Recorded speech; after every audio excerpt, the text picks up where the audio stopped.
있게 대현 남친에게 고백했어요. 물론 남친은 받아줬고요. 그래서 예쁜 연애해야지 이랬지만 제 남친은 잘생기고 귀엽고 웃기고 좋았지만 가장 큰 한 가지의 단점, 연애 경험이 없다는 것이었습니다. 솔직하게 1위 됐을 땐 제가 얘 첫 여친이구나 하고 기뻤지만 그게 저희 사이를 갈라놓은 큰 벽이 될 것 같습니다. 일단 첫날은 기대연애를 하다가 밤도 자르고 해서 답답하길래 그냥 확 공개연애로 바꿔버렸습니다. 남친도 나빠하지 않았고요. 그 뒤로 눈치 좋게 잘 밀어주긴 했지만 저희 남친 그걸 그냥 놀림이라고 생각하더라고요. 같은 동아리반이 돼서 앉으려면 애들이 항상 눈치 맞춰서 어찌저찌 남친이랑 저랑 맞게 하더라고요. 저는 좋았어요. 애랑 같이 활동할 수 있으니까요.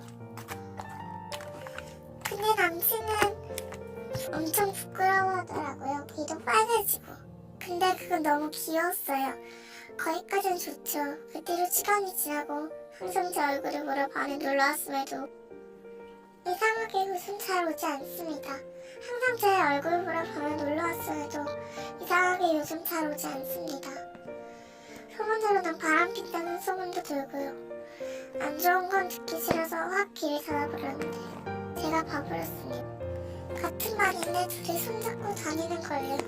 기분이 이상하더라고요. 화가 나고 속상하고 서운하고 답답한 게 한번에 느껴졌달까? 물론 그 뒤로 그냥 친하게 지내다 보니 손 다 잡고 그랬다. 하지만 저로서는 질투가 나는 게 당연하잖아요. 헤어지긴 싫고 저랑 있음 부끄러워서 말도 못하고 200일을 훌쩍 넘었는데 데이트 한 번 못합니다. 제 생각에는 제 남친은 썸일 때만 연애가 능숙한 것 같습니다.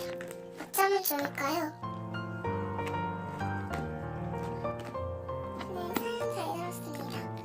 사연 보내주셔서 감사합니다. 제 생각에는 남친한테 사과를 정식으로 받거나 그 여자한테 가서 그 남친 그렇지만 뭐 이런 식으로 얘기하는 걸 권합니다. 여태까지 사연 들어주셔서 감사합니다.